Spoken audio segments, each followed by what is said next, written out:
La del sábado y la del miércoles menos incluso. Bueno, pues empezamos ya, si os parece bien. Yo soy Luis Ramos, soy residente de aquí, R4 de anestesiología, y voy a hablar en esta sesión de las infecciones multiresistentes en nuestra unidad de reanimación, en concreto de las enterobacterias productoras de beta-lactamasas y del posicionamiento de los nuevos antibióticos en su tratamiento. Seguiremos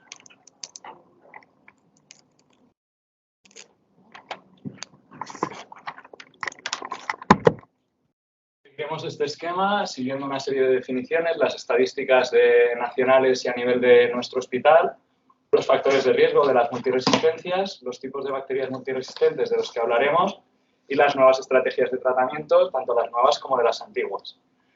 ¿Por qué he decidido hacer esta sesión? Bueno, porque la resistencia a los antimicrobianos se está convirtiendo en un problema mundial con una gran variabilidad geográfica y una gran velocidad de propagación, como habremos visto extrapolándolo a la situación de la pandemia del COVID.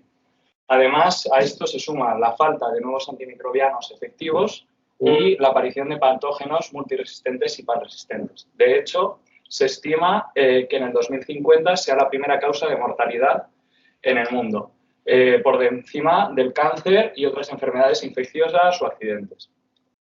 De hecho, la Organización Mundial de la Salud ya en 2017 creó una lista de alertas acerca de estos microorganismos, dando una prioridad crítica sobre todo a algunos de ellos, como es el Acinetobacter baumannii, la Pseudomonas aeruginosa y las especies de enterobacterias, ya que son los principales causantes de mortalidad en el mundo.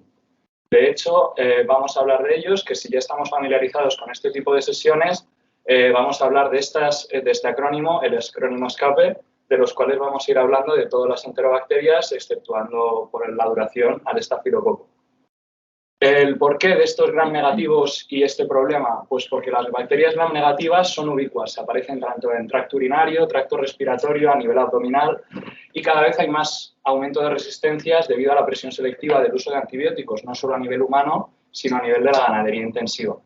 Las multiresistencias lo que generan es una dificultad y retraso en el tratamiento adecuado, unos tratamientos empíricos más agresivos que también generan nuevas resistencias, también provoca el aislamiento de estos pacientes a nivel institucional y en hospitalizaciones y generan brotes epidémicos y endémicos. Todo ello prolonga la estancia en unidades de críticos y en la hospitalización, aumentando los costes y la mortalidad. Los patógenos multiresistentes más habituales dentro de las enterobacterias, productoras de itus, neumonías, bacteriemias o infecciones intraabdominales, son Escherichia, Klebsiella, Salmonella, Proteus, Serratia, que se suelen caracterizar por la producción de beta-lactamasas. Los mecanismos de resistencia que tienen estas bacterias son gram negativos, principalmente son estos cuatro. Uno de ellos es la alteración de la diana, donde hace el efecto del antibiótico. Otros son la disminución de la permeabilidad o mecanismos de expulsión del antibiótico para impedir la entrada en la célula. Y los más importantes, y de los que hablaremos ahora, son la inactivación enzimática por beta-lactamasas. Estas beta-lactamasas son, como ya os he dicho, enzimas que impiden la actuación de las moléculas del antibiótico. Y pueden ser tanto cromosómicas, propias de la célula, o plasmídicas, que también tienen el riesgo de transmitirse entre otros microorganismos. Dentro de estas beta-lactamasas existe la clasificación de Ambler, de la cual voy a hablar ligeramente para poner en contexto todos estos nombres como MBL, KPCs, que escuchamos muchas veces y tampoco tenemos muy claro a qué se están refiriendo. Las beta-lactamasas tienen 4 grupos en función de la actuación de estas enzimas sobre los antibióticos y en función de los sustratos. Por un lado, tendremos las penicilasas, de los cuales el máximo exponente son las BLES. Este nombre lo que quiere decir son beta-lactamasas de espectro extendido. Como el nombre dice, son enzimas que actúan frente a prácticamente todos los beta-lactámicos, impidiendo su acción. Otra del grupo A son las carbapenemasas, que tienen un mecanismo de acción ligeramente diferente, pero el fundamento es el mismo. Impiden la acción prácticamente de todos los carbapenems y los beta-lactámicos, lo cual genera unas importantes resistencias. Por ejemplo, la KPC es muy propia de la Klebsiella pneumoniae. De las metaloenzimas, metalo-beta-lactamasas, MBL, que pueden aparecer en Klebsiella, Pseudomonas, Enterococos, lo que generan son, este nombre viene dado a que necesitan como coenzima el zinc. Y otra de ellas pueden ser el AMP cíclico de las enterobacterias o las oxalicilasas, que bueno, prácticamente todas tienen mecanismos de acción diferentes, pero la acción es la misma, actuar como beta-lactamasas y impedir la acción de los beta-lactámicos y los carbapenemas. Dentro de estas resistencias, la clasificación de ellas se suele clasificar en función de la resistencia o susceptibilidad que tienen a los antimicrobianos. Multiresistentes son aquellas que no son resistentes a más de 3 categorías antimicrobianas. Aquellas extremadamente resistentes son aquellas que solo son sensibles o susceptibles a 1 o 2 categorías. Y panresistentes son aquellas que no son susceptibles a ninguno de los agentes. Todo ello es un concepto un poco difuso y ahora cada vez más se está empezando a tratar como microorganismos difíciles de tratar, que ya aparecen en muchos papers, que básicamente lo que explica es que son muy difíciles de tratar sin tener tanto en cuenta la clasificación de los tipos de antimicrobianos a los que son sensibles. Los factores de riesgo que nos vamos a encontrar para que aparezca una infección por multiresistentes son, bueno, un poco la lógica que vemos en cada día. Ingresos hospitalarios prolongados en los últimos meses, pacientes institucionalizados, antibioterapias prolongadas en los meses previos, aquellos pacientes que ya han estado colonizados, infectados previamente por una bacteria multiresistente y comorbilidades propias del paciente. Diabetes, EPOC, enfermedad renal crónica, enfermedades pulmonares como fibrosis, bronquiectasias, lo cual genera mayor riesgo y mayor susceptibilidad. Son pacientes más frágiles. De hecho, ya se han intentado crear scores que predijan esta mortalidad frente a la infección por multiresistentes, entre los cuales de los más conocidos es el Increment, pero bueno, sí que existen, es cierto que están validados. Sin embargo, yo querría recalcar que no es un fundamento para clasificar a los pacientes, sino que hay que individualizar cada caso y cada infección, como veremos más adelante. A nivel de la estadística, a nivel europeo, la ECDC lo que nos muestra es que en España las multiresistencias han ido aumentando. A nivel de enterobacterias, como E. coli o Klebsiella, ha habido un aumento progresivo en los últimos 20 años y cada vez está yendo a más. Otra de las multiresistentes más importantes, aunque no sean enterobacterias, es la Pseudomonas, que también tiene una incidencia y una prevalencia elevada, aunque se están manteniendo más estable que las enterobacterias. A nivel nacional, lo que vemos en el 2019, ya dedicado exclusivamente dentro de la UCI, es que Pseudomonas, E. coli y Klebsiella suponen casi más de un tercio de las infecciones dentro de las unidades. Y en 2021 sigue esa tendencia, incluyendo también a enterococos, y lo que me gustaría destacar aquí es que el 50% de las infecciones dentro de las unidades de críticos se corresponden con bacilos gram negativos. A nivel de nuestro hospital, he traído esta gráfica que es un poco controvertida, ya que lo que muestra aquí es la evolución de la frecuencia de infecciones de multiresistentes por servicios. Como veréis, estas dos barritas llaman bastante la atención, son de nuestra unidad de reanimación, pero tienen un importante sesgo. Esto se debe a que son del 2020 y del 2021, época de pandemia en la cual no solo se triplicaron la frecuencia, porque se triplicó el número de camas y el tipo de paciente también se modificó, ya que eran pacientes más hospitalizados, más tipo UCI y no los habituales que tenemos. No tengo la siguiente gráfica, pero sí que se ha visto que se ha normalizado una vez que se ha vuelto a las hospitalizaciones habituales, se ha vuelto la prevalencia a disminuir a niveles prepandemia. Dentro de la unidad de reanimación, en los últimos 4 años ha habido 78 casos de colonización por Pseudomonas, de los cuales el 80% han sido multiresistentes. Ha habido 94 colonizaciones por enterobacterias productoras de carbapenemasas, entre ellas enterococos y Klebsiella, y de ellas ha habido 67 infecciones por carbapenemasas, organismos multiresistentes, entre los cuales destacan enterobacterias y Klebsiella, con algún caso de E. coli. Y también ha habido infecciones por BLE, beta-lactamasas de espectro extendido, un número inferior, 34, también representados por E. coli y Klebsiella, que son los organismos principalmente aislados en nuestra unidad. Una vez que hemos hablado de esto, voy a hablar de los microorganismos y de su tratamiento, ya que es fundamental un tratamiento adecuado. Se ha demostrado que con un tratamiento adecuado, en estos casos, la mortalidad puede reducirse de un 39% a casi un 10%. Vamos a hablar del tratamiento empírico de las enterobacterias cuando sospechemos o tengamos ya aislada una enterobacteria sin el antimicrobioma. En caso de que sospechemos unas cepas productoras de BLES, deberemos ir en infecciones no complicadas, con tratamientos como el pipertazo o el tapenem, y en la mayor parte de los casos que tendremos en nuestra unidad, neumonías, shock sépticos o un mal control del foco, deberemos actuar directamente con meropenem. En el caso de las productoras de carbapenemasas, que sepamos que ya han estado colonizados, por ejemplo, por Klebsiella KPC u OXA 48, trataremos directamente con un nuevo antibiótico como es la ceftazidima Vivactam. Y en caso de que no tengamos una colonización conocida, pero sea un paciente estándar de los que nosotros ingresamos, como son aquellos de alto riesgo con sepsis o bacteriemias no controladas, iremos también con meropenem, pero a este caso le añadiremos un tratamiento coadyuvante también con colistina en caso de neumonías, tigeciclina en infecciones abdominales o amicacina en caso de infecciones del tracto urinario.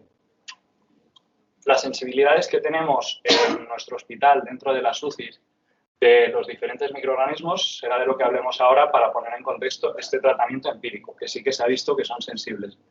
E. coli, en los últimos tiempos, se ha demostrado que es sensible, tiene una sensibilidad 100% a ertapenem y a meropenem y que existen más o menos un 10, un 15% de cepas con betalactamasas de espectro extendido.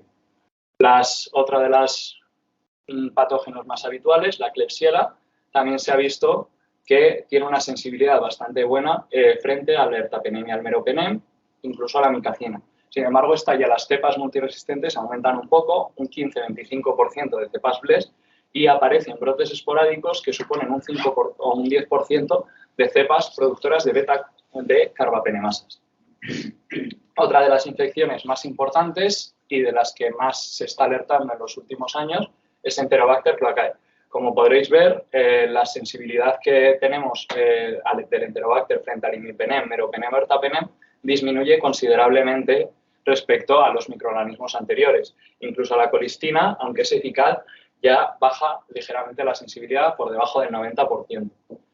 Este problema también se ha visto agravado ya que hay un aumento de cepas MBL, metalobectalactamasas, desde el 2018. A estas cepas MBL se le ha añadido el riesgo de que también han aparecido clones que coproducen MBLs, BLES o AMPCs, lo cual generan clones de alto riesgo que son resistentes a la colistina.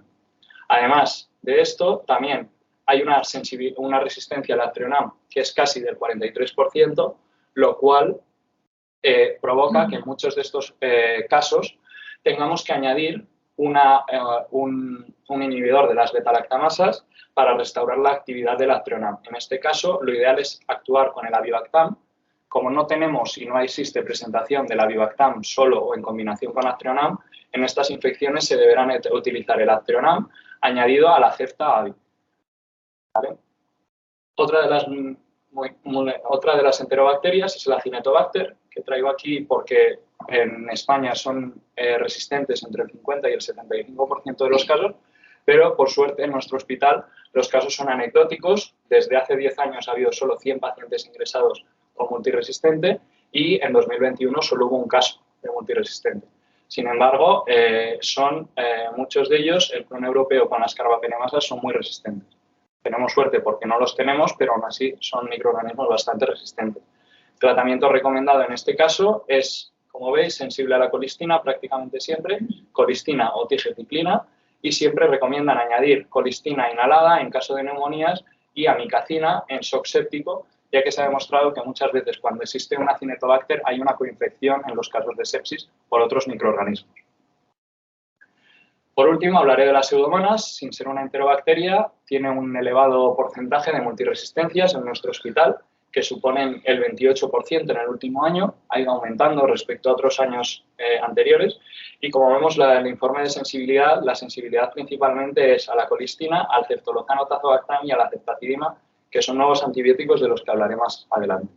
Además, cabe destacar que en el último año ha habido un incremento de un 2 a un 10% de metalobetalactamasas dentro de las pseudomonas. En este caso, el tratamiento empírico en casos de sepsis, shock séptico, una depresión grave o riesgo de colonización, tendremos que tratarlo según la sensibilidad, preferentemente con ceftolozano tazobactam. También podremos utilizar el meropenem y la ceftazidima, y siempre añadiendo como tratamiento colistina o amicacina. Y en caso de infecciones poco complicadas, sí que podremos tratarlo como las enterobacterias BLE, de tratamiento empírico con meropenem, pero siempre añadiéndole amicacina o ciprofloxacina. ¿Vale? Una vez que hemos visto este tratamiento más empírico, ahora voy a hablar de las alternativas de tratamiento que están apareciendo y que se están validando durante los últimos años. Antibióticos que han empezado a aumentar el uso que se está dando en los últimos años, principalmente la ceftazidima-avibactam, que nosotros usamos con bastante asiduidad, otros como la ceftaroline-avibactam, y también se está empezando a ver aumento de uso del cefiderocol o el ceftolozano-tazobactam. ¿Vale? De los antibióticos que tendremos hablaré de los nuevos, como ya os he dicho, y también hablaré de antibióticos antiguos que están volviendo a tener su funcionalidad dentro de estas infecciones. ¿Vale? Para elegir un tratamiento adecuado en función no solo del microorganismo, de las resistencias, sino también un poco en función del paciente, de los antecedentes y de todas las comorbilidades. El ceftolozano-tazobactam nos lo encontramos como que es un ahorrador de carbapenems y se presenta actualmente como el mejor antiseudomónico disponible, incluso en multiresistencias. ¿Vale? Es eficaz frente a enterobacterias, E. coli, Morganella, Proteus, y frente a las pseudomonas principalmente.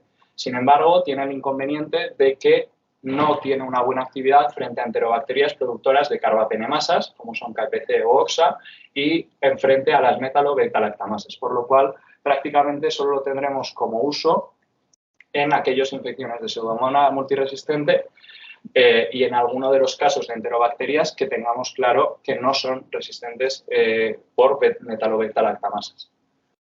Otro de los antibióticos que ya empezamos a usar bastante en nuestra unidad es la ceftazidima-avibactam. La ceftazidima-avibactam es muy eficaz frente a enterobacterias y frente a pseudomonas. También tiene el inconveniente de que no es activa frente a metalo-beta-lactamasas, tampoco es activa frente a la Decinetobacter ni a anaerobios. Principalmente las recomendaciones que hay es que se debe reservar frente a cepas que ya conozcamos o que estén colonizadas de KPCs o OXA48.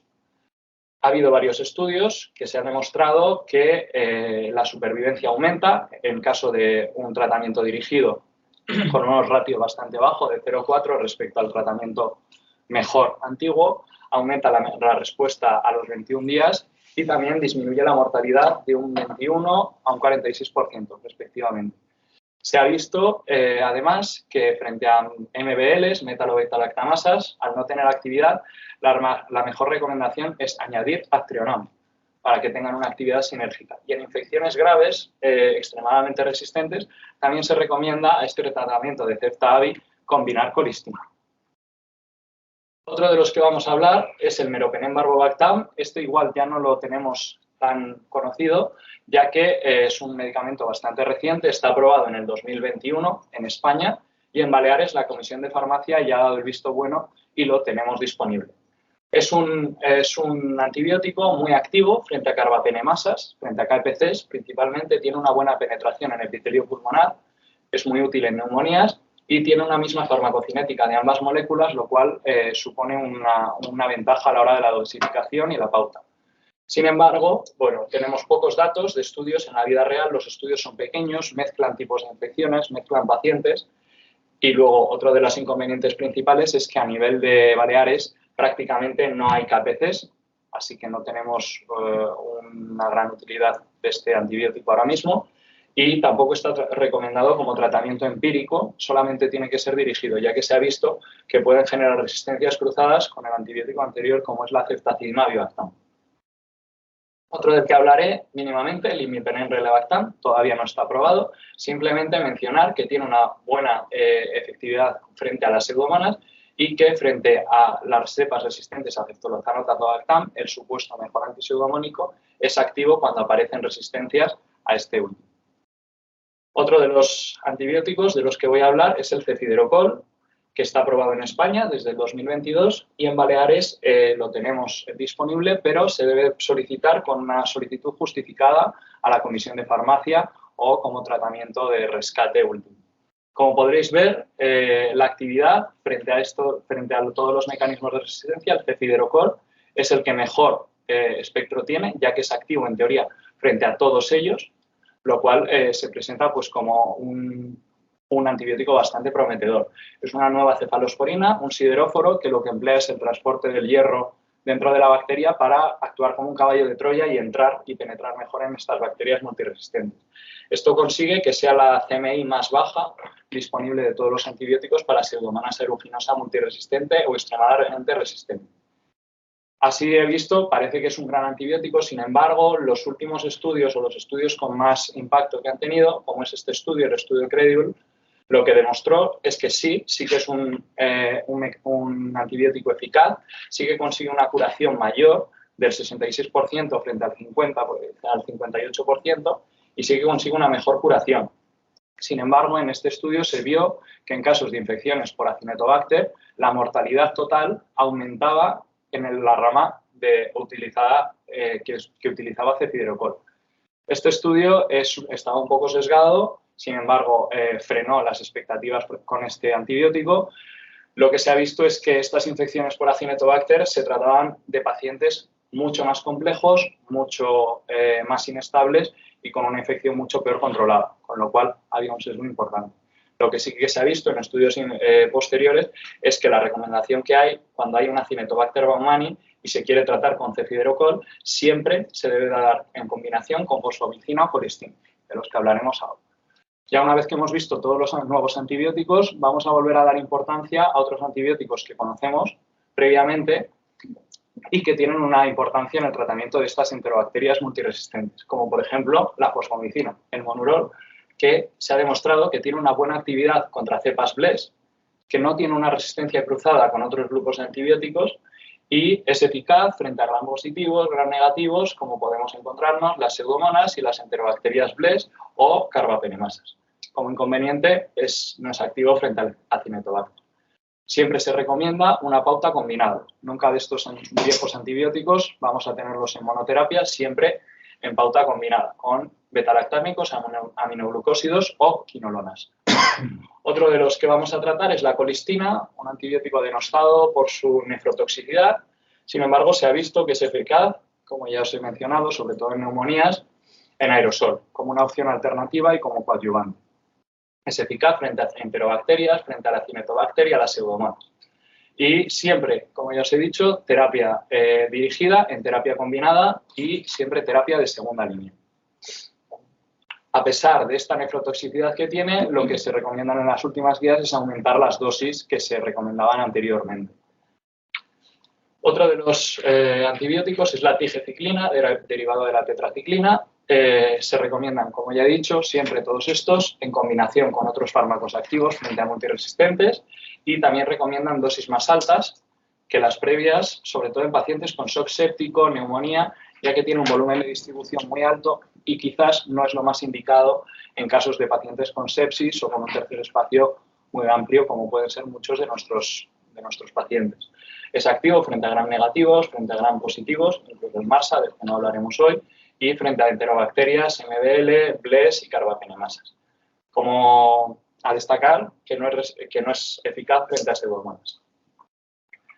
Otro de los antibióticos, ya por último, los aminoglucósidos, que también empleamos habitualmente. De ellos tenemos la gentamicina, tobramicina o amicacina. Esta última tiende a ser la más eficaz frente a organismos multiresistentes. Tienen la ventaja de que es una dosis única diaria. Sin embargo, el principal inconveniente es la nefrotoxicidad, lo cual precisa una monitorización farmacodinámica estricta para aumentar esta eficacia y disminuir la nefrotoxicidad. Bueno, ya hemos visto todos los tratamientos, todos los disponibles que tenemos ahora mismo y me gustaría ya por último recalcar que no solo es necesario tener un buen tratamiento, tener todos estos nuevos antibióticos, sino que también es necesario hacer una buena prevención. Para ello, a nivel europeo, a nivel nacional, tenemos una serie de estrategias para disminuir las multiresistencias, como es el Plan Nacional de Resistencia Antibiótica, el cual aquí, a nivel de nuestra comunidad, se ve representado por el PROA del CAIF y lo que busca es una vigilancia de las infecciones por organismos multiresistentes, las infecciones de sitio quirúrgico, los brotes y busca una adecuada prevención de la transmisión. El mensaje que quiero dejaros aquí es que hay que tener una adecuada higiene de manos y un paciente una bata. Hay que extremar las medidas de contacto con nuestros pacientes, aparte de una antibioterapia empírica y dirigida adecuada, como ya hemos visto anteriormente. Para ello existen múltiples proyectos a nivel nacional, como son los protocolos de resistencia cero, bacteriemia cero, la neumonía cero, ITU cero, las cuales se pueden aplicar a la formación a nivel online. Con esto, bueno, están en YouTube, están dentro de nuestra intranet, son diversos cursos y vídeos para aplicar a nivel multidisciplinar, no solo nosotros, sino con enfermería, auxiliares y todo el personal. Y ya finalmente, como conclusión o como resumen, bueno, lo que hemos ido hablando, que se trata de un problema creciente de salud mundial. Cada vez aumenta más la mortalidad y la morbilidad debido a este problema de las multiresistencias. Hay un aumento y ha habido un aumento en los últimos años de estas infecciones, no solo a nivel hospitalario, sino a nivel de la comunidad y asociado a residencias o instituciones. Y en nuestra unidad de críticos es uno de los problemas de primer nivel al cual nos enfrentamos y nos enfrentaremos próximamente.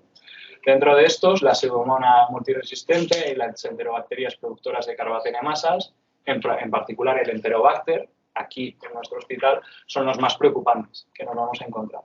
Por ello, como hemos dicho justo ahora, las medidas de prevención y vigilancia activa son los mecanismos esenciales para el control de la persistencia de estos microorganismos y ya que bueno, el manejo de estas infecciones, como hemos ido viendo, es bastante complejo. Se deben de tener en cuenta múltiples factores, paciente, microorganismo y el tipo de antibioterapia.